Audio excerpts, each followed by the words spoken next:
Hi guys, welcome to Richard Cabile YouTube channel. In this video, I will teach you how to check battery information on Samsung Galaxy A02. And okay guys, but before we start, kindly subscribe to my YouTube channel by pressing the subscribe button and the bell to notify you if I have new videos. Okay guys, let's start. So okay guys, all you have to do is go to setting in your Samsung Galaxy A02.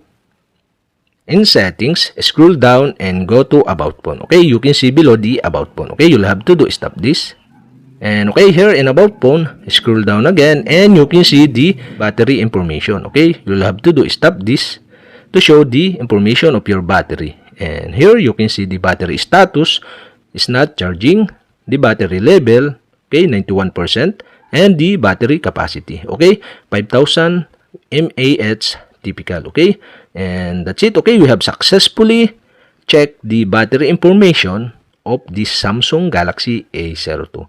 And okay guys, if you have a question, kindly comment below and don't forget to hit the subscribe button and the bell to notify you if I have new videos. Okay guys, thank you for watching.